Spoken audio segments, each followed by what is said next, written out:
अध्याय 18। लंबी और लाल बालों वाली डॉक्टर ग्रीनी अपने नीले सूट में गजब की लग रही हैं। मुझे क्रिस्टियन के ऑफिस में काम करने वाली महिलाओं की याद आ गई। वह भी माना उन्हीं की प्रतिलिपि हैं। उनके लंबे बाल एक सुंदर जुड़े में बंधे हैं। शायद 40 से कम की ही होंगी। मी ग्रे, उन्होंने क्रिस्टियन से हाथ मिलाया। इतने कम समय में आने के लिए मेहरबानी, उसने कहा। इस मुलाकात को संभव बनाने के लिए शुक्रिया। मी ग्रे और मिस स्टील, वे मुस्कुराए। हमने हाथ मिलाए और मैं जान गई कि वे उन औरतों में से हैं जो किसी भी तरह की बेवकूफ़ी आसानी से बर्दाश्त नहीं करतीं। जैसे कि केट, मुझे वे झट से पसंद आ गई। उन्होंने क्रिस्टियन को तीखी नज़रों से देखा और जरा सी अटपटी खामोशी के बाद उसे बात समझ आ गई। मैं नीचे मिलूंगा, वह बोला और हम दोनों को बेडरूम में छोड़कर चला गया। खैर मिस स्टील, मुझे इस मुलाकात के लिए मी ग्रे काफ़ी बड़ी रकम देने जा रहे हैं। मैं आपके लिए क्या कर सकती? सारी जांच पड़ताल और लंबी बहस के बाद हमने तय किया कि मैं गर्भनिरोधक के तौर पर मिनी पिल इस्तेमाल करूंगी। उन्होंने मुझे एक नाम लिख दिया और अगले दिन से शुरू करने का निर्देश दिया। मुझे उनका यह संभला हुआ रवैया पसंद आया। उन्होंने मुझे इतनी देर तक सही समय पर दवा लेने के बारे में लेक्चर दिया जब तक उनका अपना मुंह सूट के रंग की तरह नीला नहीं पड़ गया। मैं ये भी बता सकती हूँ कि वे मेरे और क्रिस्टियन के बीच के रिश्ते को जानने के लिए मरी जा रही थी, पर मैंने जरा सा भी सुराग नहीं दिया। वैसे मैं सोच रही थी कि अगर वह कहीं क्रिस्टियन का पीड़ादायी लाल कमरा देख लेती तो क्या तब भी इतनी सहज और संभली हुई रहती। जब हम उस बंद दरवाजे के पास से निकले तो मैं घबरा गई और फिर हम क्रिस्टियन की आर्ट गैलरी यानी बड़े कमरे में पहुंचे। वह अपने काउच पर बैठा कुछ पढ़ रहा था और बड़ा ही मीठा संगीत बज रहा था। पूरे कमरे में उस धीमे संगीत के सुर गूंज रहे थे। वह अचानक मुड़ा और हमें देखकर पूरी गर्मजोशी से मुस्कान दी। हो गया, मानो उसे बड़ी दिलचस्पी हो। उसने संगीत के स्वर धीमे कर दिए। फिर वह हमारी ओर आ गया। हाँ, मी ग्रे, इनका ध्यान रखिएगा। ये बहुत प्यारी, सुंदर और होशियार नवयुवती है। क्रिस्टियन के साथ साथ मैं भी सकते में आ गई। भला एक डॉक्टर को ये सब कहने की क्या पड़ी है? क्या वह किसी तरह से क्रिस्टियन को चेतावनी देना चाह रही है? क्रिस्टियन ने खुद को संभाला। मैं पूरा ध्यान रखूंगा, वह कौतुक से बोला। मैंने उसे घूरते हुए शर्मिंदगी के साथ कंधे झटके। मैं आपको बिल भेज दूंगी, डॉक्टर ने कहा और हाथ मिलाया। गुड डे और गुड लक एना। वे मुस्कुराए और हमने हाथ मिलाए। मैं उनकी आंखों के आसपास आ गई झुर्रियां देख सकती थी। पता नहीं कहाँ से अचानक टेलर उन्हें बाहर ले जाने के लिए आ गया। वह ऐसा कैसे कर लेता है? वह कहाँ छिपा खड़ा रहता है? कैसा रहा? क्रिस्टियन ने पूछा। बढ़िया, धन्यवाद। डॉक्टर ने कहा है कि मैं अगले 4 सप्ताह तक किसी भी तरह के शारीरिक संबंध नहीं बना सकती। क्रिस्टियन का मुंह ये सुनकर खुला का खुला रह गया और मैं ज्यादा देर तक चुप नहीं रह सकी। मेरी हंसी फूट ही पड़ी। देखा कैसा बनाया? उसने अपनी आंखें सिकोड़ों और मेरी हंसी वहीं थम गई। वह तो डरावना लग रहा था। हाय, लगता है मैंने इसे गुस्सा दिला दिया। मेरे चेहरे का खून सूख गया और भीतर बैठी लड़की कोने में सिकुड़ गई। मैं कल्पना कर रही थी कि दोबारा उसके हाथों की फटकार सहनी होगी। देखा कैसा बनाया? उसने कहा और हंस दिया। उसने मुझे कलाई से पकड़ा और अपने पास खींच लिया। मिस स्टील, तुम्हें सुधारना बहुत मुश्किल है। उसने मेरी आंखों में देखते हुए गहरा चुंबन दिया और मैं उसकी बलिष्ठ बाहों में झूल गई। मैं तुम्हें पाने के लिए तड़प रहा हूँ, पर उससे पहले हम दोनों को ही कुछ खाना होगा। मैं नहीं चाहता कि तुम बाद में मुझे ताना दो। क्या तुम मुझसे इस शरीर के सिवा कुछ नहीं चाहते? मैं हौले से बोली। हाँ, वह और तुम्हारा बड़बोलापन। उसने मुझे गहरे आवेग से चूमा और फिर अचानक मेरा हाथ थाम कर रसोई में ले गया।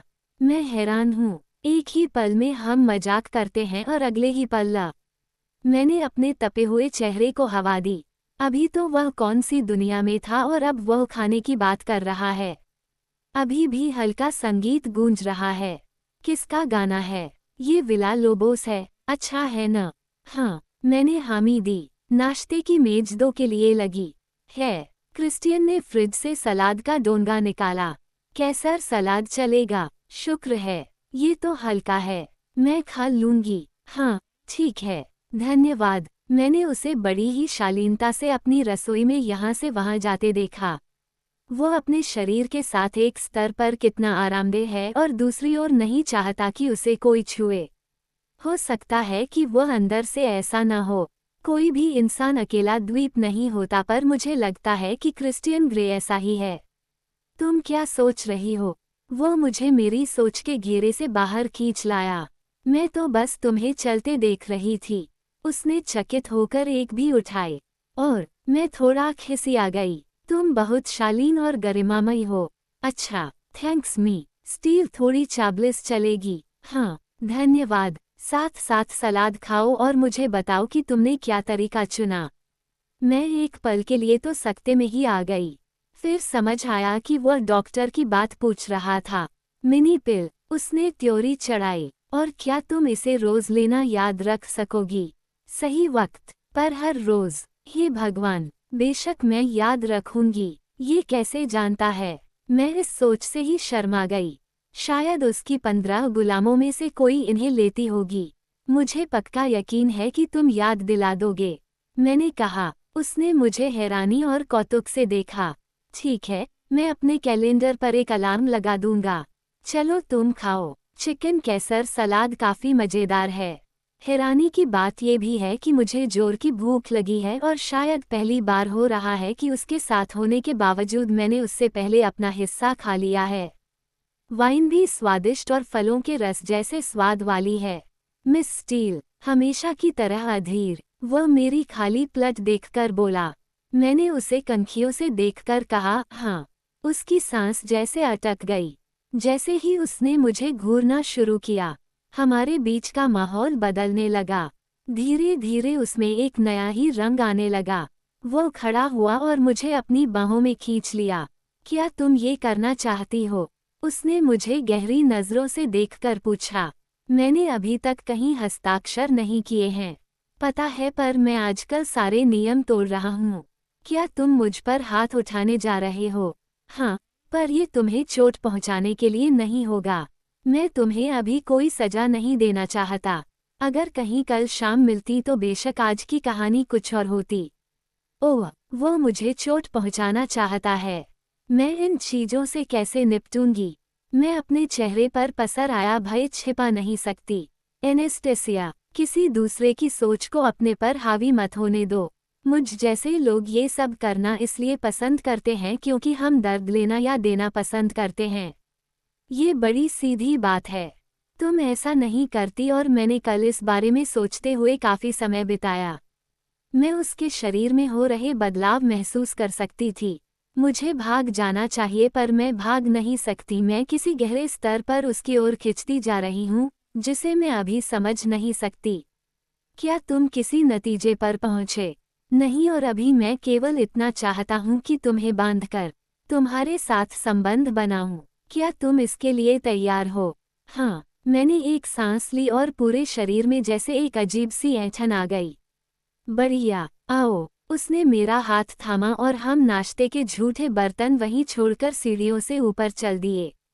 मेरा दिल तेजी से धड़क रहा है। तो ये बात है, मैं सचमुच ऐसा करने जा रही हूँ। मेरे भीतर बैठी लड़की तो मानो विश्वस्तरीय बैलेरिना बनी बैठी है और एक के बाद एक घुमेर खा रही है। उसने अपने लाल कमरे का दरवाजा खोला और मैं एक बार फिर से पीड़ादायी लाल कमरे में हूँ।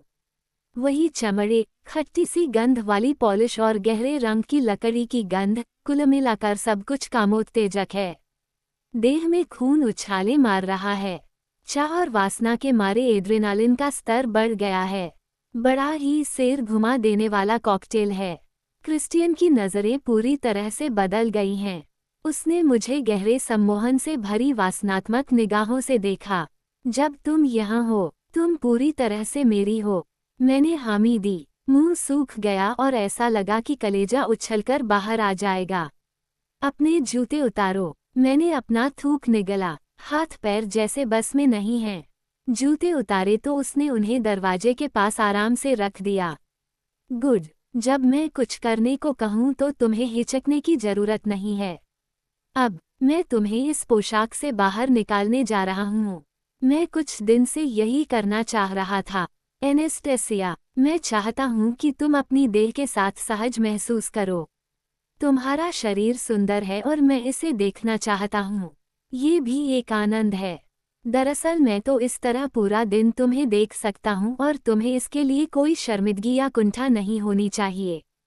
क्या तुम समझी? हाँ, हाँ, क्या? जी हाँ, सर। क्या तुम सचमुच इसका मतलब समझती हो? जी सर, बहुत अच्छे। अब अपने बाजू सिर के ऊपर ले जाओ। मैंने वही किया जो कहा गया था। उसने धीरे धीरे मेरी पोशाक उतार दी। फिर वह मुझे एकटक निहारने लगा। उसने पोशाक को वहीं कोने में रख दिया। उसने मेरा चिबुक थामकर कहा, तुम अपना होंठ काट रही हो और तुम जानती हो कि ऐसा देखकर मुझ पर क्या असर होता है। पीछे मुड़ो। मैं बेहिचक मुड़ गई। उसने मेरे ऊपरी अधोवस्त्र उतार दिए और गले से कानों तक मीठे चुंबन देने लगा। एनेस्टेसिया, तुम्हारे शरीर से हमेशा की तरह बड़ी प्यारी और दैवीय गंध आ रही है। मैंने हल्की कराह भरी तो वह बोला, हिलो मत, कोई आवाज मत निकालो। उसने मेरे बाल पीछे किए और अचानक पूरी दक्षता के साथ उनकी चोटी गूंथने लगा। उसने उन्हें बालों की एक लत से ही बांध दिया और उसे खींचकर मेरी गर्दन पीछे की। मैं चाहता हूँ कि तुम यहाँ आओ तो तुम्हारे बाल चोटी में बंधे हों। क्यों? उसने मेरे बाल छोड़ दिए। मुद्दो, मेरी सांसें उखड़ी हुई हैं। एक अजीब सा नशा हावी है। जब मैं यहाँ बुलाऊं तो तुम्हें इस पोशाक में आना होगा। तुम केवल निचले अधोवस्त्र में रहोगी। समझी? हाँ, हाँ, क्या? जी हाँ, सर। उसके होठों के कोनों पर एक मुस्कान तिराई। गुड गर्ल, जब तुम यहाँ आओ तो मैं चाहूंगा कि तुम वहाँ घुटने मुड़कर बैठ जाओ। उसने दरवाजे के पास इशारा किया। जाओ बैठो। मैंने शब्दों को समझने की कोशिश में पलकें झपकाए और फिर लड़खड़ाते हुए उसी ओर बढ़ गई। तुम अपनी एड़ियों के बल बैठ सकती हो। अपने हाथ जांघों पर रखो। अब अपने घुटने खोलो और फर्श की ओर देखो। वह मेरे पास आ गया और मैं नीची नजरों के साथ उसके पैर देख सकती थी। उसने फिर से मेरी चोटी पकड़ी तो मुझे ऊपर देखना पड़ा। इस तरह कोई दर्द नहीं हो रहा। एनेस्टेसिया, क्या यह मुद्रा याद रहेगी? जी सर। गुड, यहीं रहना, हिलो मत। वो कमरे से निकल गया। मैं अपने घुटनों के बल बैठी इंतजार कर रही हूँ। वो कहाँ गया? वो मेरे साथ क्या करने जा रहा है? समय बढ़ता गया। मुझे कुछ अंदाजा नहीं कि वो कितनी देर तक बाहर रहा। 5 मिनट, 10 मिनट। मैं अंदर ही अंदर कौतूहल से अधमरी हुई जा रही हूँ। और अचानक वह लौट आया। मैं अचानक एक ही सांस में शांत और उत्तेजित हो गई। क्या मैं इससे अधिक उत्तेजित हो सकती हूँ? मैं उसके पैर देख सकती हूँ। वह जीन्स बदल आया है। अब उसने पुरानी, फटेहाल और मुलायम जीन्स पहन रखी है। ओह, ये तो बड़ी जबरदस्त लगती हैं। उसने दरवाजा बंद किया और वहाँ कुछ टांग दिया। एनेस्टेसिया, चलो खड़ी हो जाओ। मैं खड़ी हो गई पर अपना मुंह नीचे ही रखा। तुम मुझे देख सकती हो। मैंने उसे देखा और उसने बड़ी गहराई से झांका। उसकी नज़रों में कोमलता है। उसने अपनी शर्ट उतार दी। मैं उसे छूना चाहती हूँ। एनेस्टेसिया, मैं तुम्हें बांधने जा रहा हूँ। मुझे अपना दायां हाथ दो। मैंने अपना हाथ आगे कर दिया। उसने हथेली सीधी की और अचानक ही एक चाबुक से मेरे हाथ पर मारा। पहले मुझे चाबुक नहीं दिखा था। शायद वो उसके दूसरे हाथ में था जिस पर मेरा ध्यान नहीं गया था। ये सब इतनी जल्दी हुआ कि दर्द का कोई एहसास होने की बजाय हैरानी ज्यादा थी। खैर हल्की सी चुभन थी और कुछ नहीं। कैसा लगता है? उसने पूछा। मैंने उसे देखकर उलझन में पलकें झपकाए। जवाब दो। ठीक है, थ्योरी मत चढ़ाओ। मैंने सहज दिखने का प्रयास किया और मैं सफल रही। क्या इससे चोट लगती है? नहीं, इससे चोट नहीं लगती और कोई दर्द नहीं होगा। समझी? जी, मैंने अनिश्चित स्वर में कहा। क्या सचमुच इससे तकलीफ नहीं होगी? मैं सच कह रहा हूँ। उसने कहा। ओह, मेरी सांसें उखड़ रही हैं। क्या वह जानता है कि मैं क्या सोच रही हूँ? उसने मुझे वह चाबुक दिखाया। वह भूरे चमड़े में गुंथा है। मेरी आंखों में उसे देखते ही एक भय और कौतुक का साया लहरा गया। मिस स्टील, आनंद देना ही हमारा लक्ष्य है, वह बोला। वो मुझे कोहनी से थामकर ग्रिड के नीचे ले गया। वहां से उसने बांधने के लिए बेड़ियां ली, साथ ही काले चमड़े की हथकड़ियां भी थीं। ये ग्रिड इस तरह बना है कि बेड़ियां ग्रिड के आसपास भी घूम सकें। मैंने झांका। ओह, ये तो किसी सबवे के नक्शे जैसा लग रहा है। हम यहीं से सब शुरू करेंगे। फिर उसने दीवार पर टंगे लकड़ी के क्रॉस की तरफ संकेत किया। अपने हाथ सिर के ऊपर ले जाओ। ऐसा लगा कि मैंने अपने शरीर को वहां घट रही घटनाओं के हवाले कर दिया हो। ये सब तो मेरी फैंटेसी से भी कहीं परे है। मैंने आज तक इतना डरावना और उत्तेजक काम कभी नहीं किया। मैंने खुद को एक ऐसे खूबसूरत इंसान के हवाले कर दिया है जो उसके शब्दों में कड़वी हकीकतों के 50 रंग देख चुका है। मैंने भीतर से उठ रही भय की लहर को दबा दिया। केट और एलियट, वे जानते हैं कि मैं यहाँ हैं। वह हथकड़ियाँ बांधते हुए बहुत पास आ गया। मैं उसकी छाती को देख रही हूँ। उसका साथ स्वर्गीय जान पड़ता है। उसके शरीर में से बॉडी वॉश और क्रिस्टियन की प्यारी सी महक आ रही है। मैं उसकी छाती के बालों को महसूस करना चाहती हूँ। काश मैं थोड़ा सा झुक सकती। उसने पीछे हटकर मुझे घूरा और मैं हाथ बांधे बेबस होकर उसके प्यारे से चेहरे को देख रही हूँ। मिस स्टील, तुम यहाँ अच्छी लग रही हो और इस तरह तुम थोड़ी देर चुप भी रहोगी। फिर उसने अपना चाबुक हाथ में लिया और मेरी नाभि के आसपास घुमाते हुए सनसनाहट सी पैदा करने लगा। मैं चमड़े की होन से सिहर गई। अचानक ही उसने उसे फटकारा और मुझे उससे मारा। मैं हैरानी से चिल्ला उठी। हथकड़ियाँ खींचने की कोशिश की पर कोई लाभ नहीं हुआ। चुप रहो, उसने कहा, और मेरा शरीर उस मीठे वार के लिए तड़प रहा है। उसने इस बार शरीर के दूसरे अंगों को उसका एहसास दिलाया। क्या पसंद आया? हाँ, उसने फिर से एक और वार किया। इस बार हल्की चुभन हुई। हाँ, क्या? जी सर, मैंने कहा। वो रुक गया पर मैं अब उसे देख नहीं सकती क्योंकि मैंने आंखें बंद कर ली हैं। आंखें खोलो और मुझे इसका स्वाद बताओ, बेबी। मैंने आंखें खोलों और उसने उसे मेरे मुंह में डाल दिया। मैंने सपने में भी तो ऐसा ही देखा था। चमड़े की गंध मेरे नथुनों में जा घुसी। उसकी आंखें गहराई से चमक रही हैं। फिर उसने चाबुक निकाला और मुझे अपने पास खींचते हुए चुंबन दिया। उसने मुझे अपने पास खींचा तो मैं उसकी छाती के पास आ गई पर चाहकर भी छू नहीं सकती थी। मेरे हाथ बंधे थे और मैं तरस रही थी।